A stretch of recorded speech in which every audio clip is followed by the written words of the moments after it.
Ege çekçi mate ege khopene khadara ege nabore hianga wazana ashtara jane nach ungaja reske hi gaja ukiship gaja. Many languages around the world are in jeopardy of becoming extinct. Native languages carry knowledge of foods, medicines, and cultural values that are inherent to them. But if they lose their language, all of that is lost.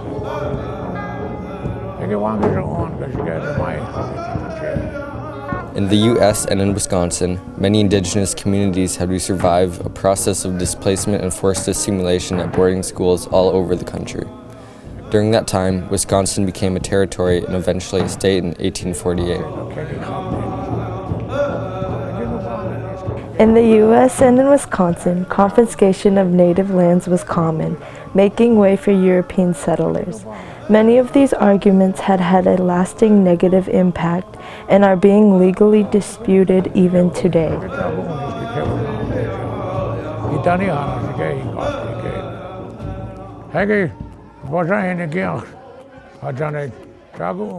A few generations later, Indigenous languages are back at the front line of the cultural resistance. This is a time where more culturally aware communities are implementing language preservation programs for their youth, mainly for those who are struggling to survive in mainstream public school systems and in a European-modeled society.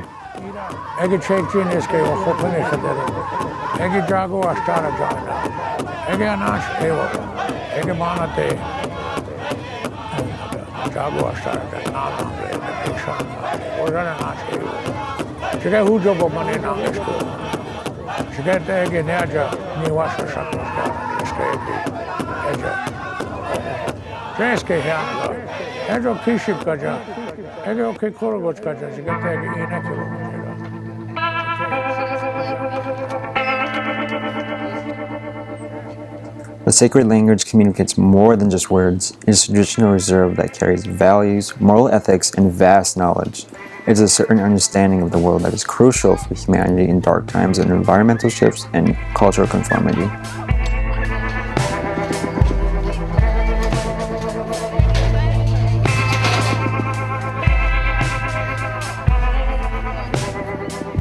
By bringing preservation of Indigenous languages to the public eye, work can be done to maintain a diverse and culturally vibrant society. A proper way of representing a community is by involving them and using their culture resources, including their language.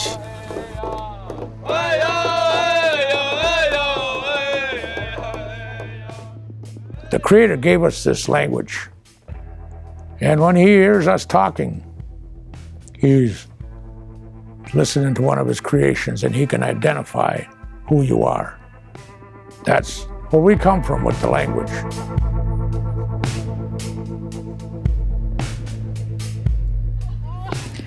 It's important to actually preserve the HoChunk language because without a native language, all native languages, the tribes, they lose their identity. And it's not, then they won't be actually a tribe anymore. Any language that has been spoken in the world, I think, is valuable to preserve if you can, because it represents a worldview and some historical background goes with it, and you. I don't think you can separate language from culture, and there's so many cultures.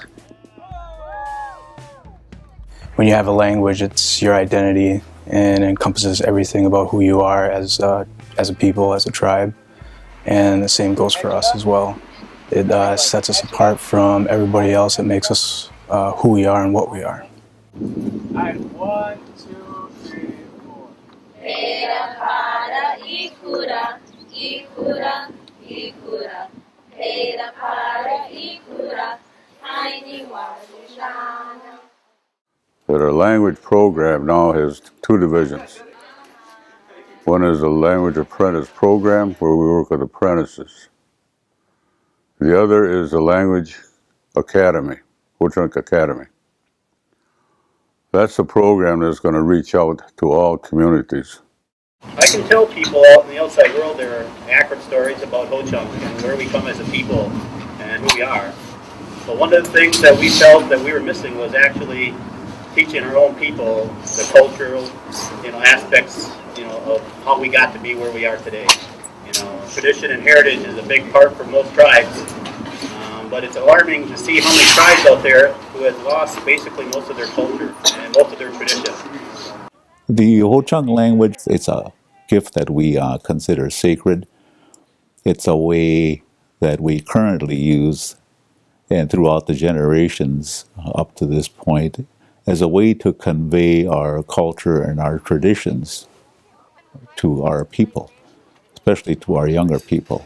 Unfortunately, within the last, I would say, 50 years or so, it has begun to fade because we have not taught our younger generations the language as we learned it. In 2006, we started the HoChunk Language Apprentice Program, teaming up a language learner with a master speaker. And in this program, it would be the apprentice's sole job just to learn how to speak HoChunk. And along with language learning comes the cultural aspect with it too. You learn a lot about your culture as the more language you learn. It's an ongoing process. Just because I finished my apprenticeship doesn't mean I stop learning. Every day I learn something new, and I try to surround myself with as many speakers or other learners as well, because even I can learn things from other learners that maybe I haven't heard from a speaker yet, that maybe they have heard from a speaker. How do you say today?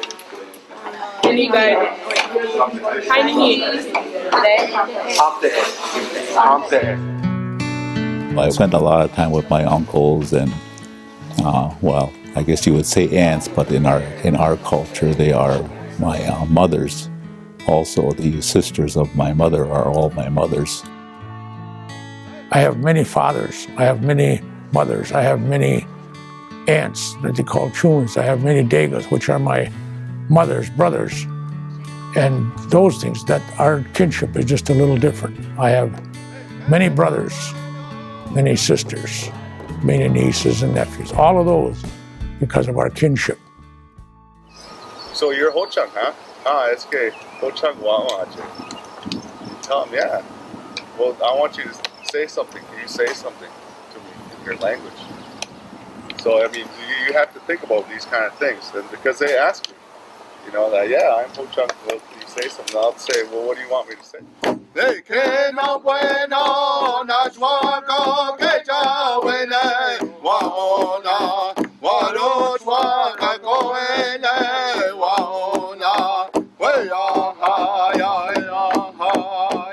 It's important to preserve the language because it is the language that we use to communicate within our tribal ceremonies, our feasts in the feast lodge, in the medicine lodge. When there is a death in the community, that is the language we use for that. When we partake in our ghost meals, all of those are places where we use the HoChunk language and nothing but the HoChunk language. So it's pretty much something that's required of you to learn if you're going to be participating actively in those ceremonies. It's how we address the Creator. We put tobacco into the sacred fires and we pray to spirits, and we offer tobacco, which was given to us also by the Creator. And when we talk to the spirits, we talk to them in our sacred HoChunk language.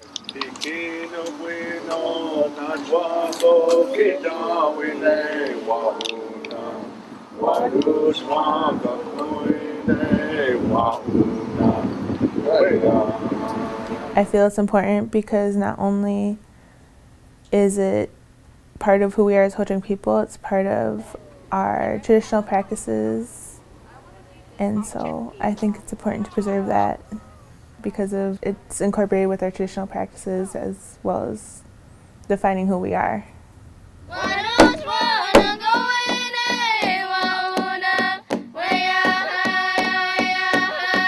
Hello.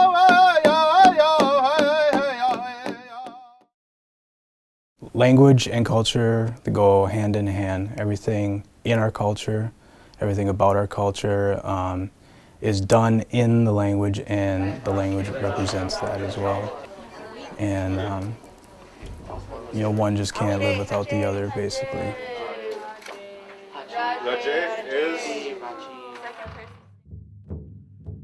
Part of language, you know, is learning who you are as HoChunks, you know, where you. And part of what our elders used to do when they talked HoChunk, that's all they ever used to speak around. When I think about that, and I think about this language that we have, I have a class of people that follow our traditional ways, and I give them all this, and this is what I'm making these up for them. And I make disc for them, and they can listen and learn. And how do they learn? They learn by listening. And then when they have class, I have them talk. That's how we learn.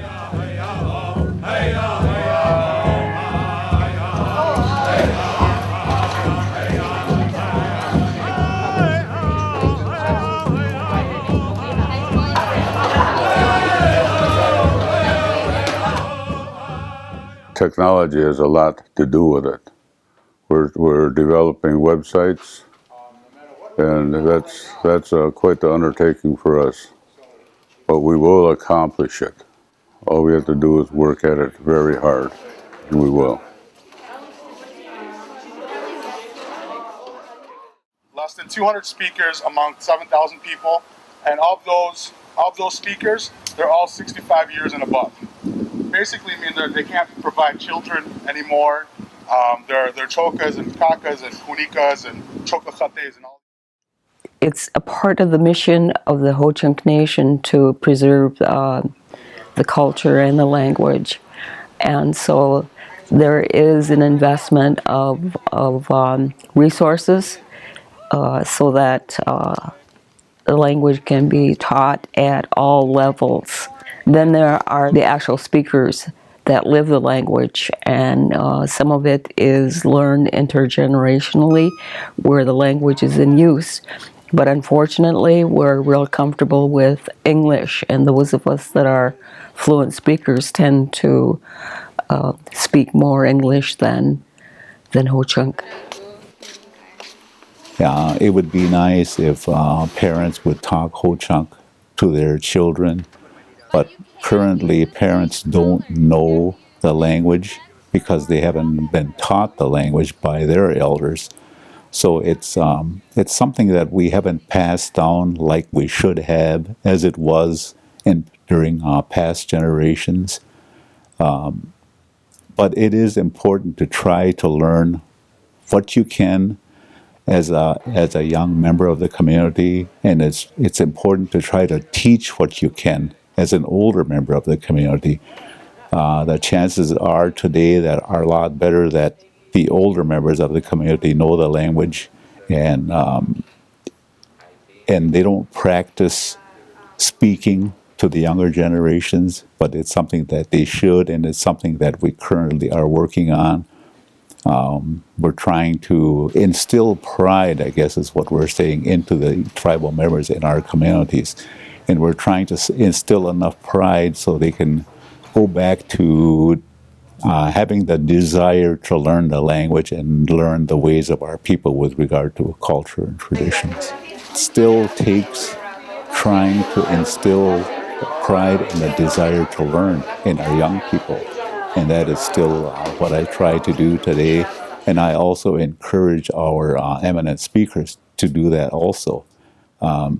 We have come to a point within the HoChunk Nation where the speakers that we have currently are probably the last of the generations that learned when they were toddlers. And we need to learn all we can from those speakers. Wanigro hamot anga ingaide. Ma kerapana sacha naga jakira wanje.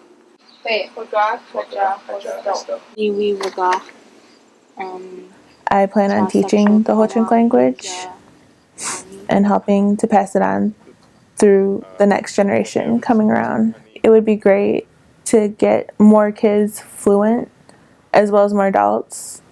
It'd be nice to, just walk somewhere where there's some HoChunks and just start talking HoChunk and to have them understand and respond.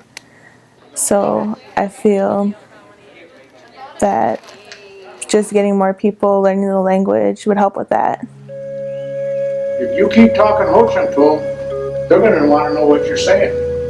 So then you become a teacher. Then you can what just a little bit you know. It really kind of inspires me to go farther in language and stuff, hearing the elders talk and stuff, how much language means to them, means to people. It's really inspiring to hear that stuff and how, if we don't keep it up, then, our language is going to be gone. It is our culture.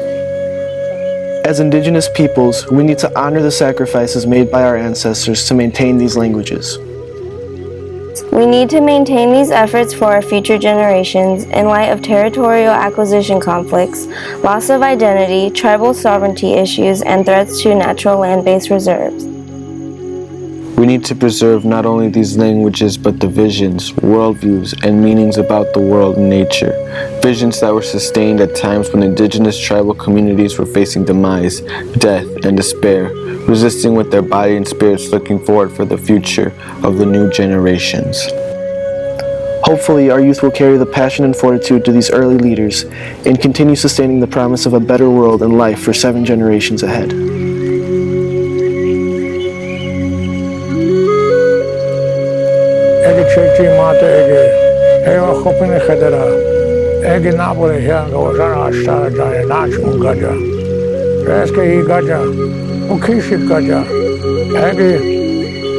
Chagunis una, egon kidenis ke ineke hajar. Treskanga, koreske bi, waran ogiri pinango ne ilanga. Ege wanga jige mana iske luz na namure ya ke wangi jon. Ege wangi jon ga jige jamai hage chechehi. Aje eske hi gaja. Ege wangse ga orogo gotche. Eske che unje gaja. Khopene khatari ke.